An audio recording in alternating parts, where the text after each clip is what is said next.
আল্লাহ সুবহানাহু ওয়া তাআলা প্রত্যেক রাত্রে প্রথম আকাশে উনি আসেন আসমানে, আর এটা যেটা ফি থুলুসিল আখির মিনাল লাইল।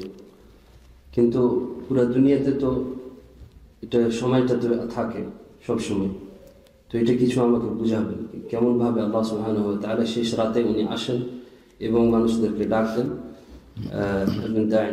এই হাদিসের উনি কথা বলেছেন, তো একটু এটা বুঝাবেন কেমনভাবে পুরো দুনিয়াতে এই সময়টা তো সবসময় আসছে।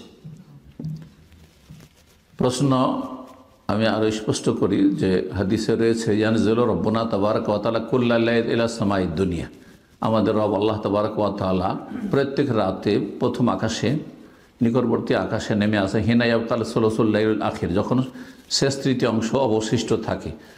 তো আল্লাহ রাব্বুল আলামিন রাতের শেষ তৃতীয় অংশে আসেন, এই হাদিসটা আমি বুঝতে পারছি না কি জন্য। কারণ পৃথিবীতে সব সময় তো এই সময়টা থাকছে, রাত থাকছে, কোনো এলাকায় দিন হইলে অন্য এলাকায় তো রাত থাকছে, তো এবার রাত তো কোনো না কোনো জায়গায় থাকছে। তাহলে কি আল্লাহ কেমন করে বুঝবো যে যখন শেষ তৃতীয় অংশ অবশিষ্ট থাকে তখন আসে? তাহলে যেখানে দিন এক জায়গায় দিন আর এক জায়গায় রাত, তাহলে আল্লাহ সবসময় থাকেন? তাহলে এই বিষয়টি দেখেন কোরআন এবং হাদিসে আল্লাহর গুণাবলী সম্পর্কে, আল্লাহর যে আগমন, আল্লাহ যে আসেন, এটি আল্লাহর সিফাত, আল্লাহর গুণ। কত কথা বুঝতে হবে, তৌহিদুল আসমা ওয়াস সিফাত, আল্লাহর নাম গুণাবলীর ক্ষেত্রে তৌহিদ যেইভাবে এসেছে সেভাবে বিশ্বাস করতে হবে। যদি সেটাকে যুক্তি দিয়ে বুঝতে চান তাহলে সেখানে আপনি গোমরা হয়ে যাবেন। তাহলে করলেন কি, আপনি প্রথমে আল্লাহকে সৃষ্টির সাথে তুলনা করলেন। কারণ আমি বা আপনি একজন মানুষ যদি রাতের তৃতীয় অংশে কোনো জায়গায় যাই, হ্যাঁ, তাহলে অন্য জায়গায় দিন, এটা আমার ক্ষেত্রে প্রযোজ্য, ঠিক না? আরেকটি উদাহরণ দিয়ে আরও স্পষ্ট করে, যে আমি এই যে চেয়ারে বসে আছি, যখন এই চেয়ার থেকে চলে গেলাম, এখান থেকে চলে গেলাম, তখন চেয়ারটি শূন্য হয়ে গেল, ঠিক না? মানে আমি যেই জায়গাটাকে ঘিরে আছি, যেই জায়গাটা নিয়ে আছি, এই জায়গা থেকে যখন চলে গেলাম তো এই জায়গাটিতে একটা শূন্যতা আসলো, খালি হয়ে গেল জায়গাটি, ঠিক কিনা?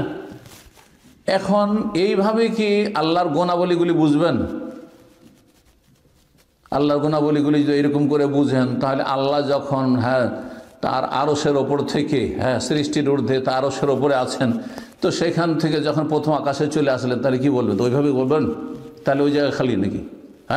নাউযুবিল্লাহ। না, এই জন্যই আল্লাহর আশা আল্লাহর মতো, আল্লাহর আগমন আল্লাহর মতো, যেমন আল্লাহর জন্য কোনো সৃষ্টির সাথে তুলনা চলবে না।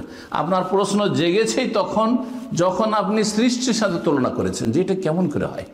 এই জন্য এইরকম সেফাতের যতগুলি জিনিস আছে, আল্লাহর আগমন আল্লাহর মতো, এবং আল্লাহ রাব্বুল আলামিনের শেষ তৃতীয় রাতের শেষ তৃতীয় ভাগে আসা, সেটিও আল্লাহর মতো। সেটাকে আমাদের মতো করে সৃষ্টিতে তুলনা করলে তখন তাসবিহ চলে আসবে। আর তাসবিহ ও কুফর, যেমন অস্বীকার করা কুফর, তেমনই তাসবিহ কোনো কিছুর সাথে তুলনা করা কুফর।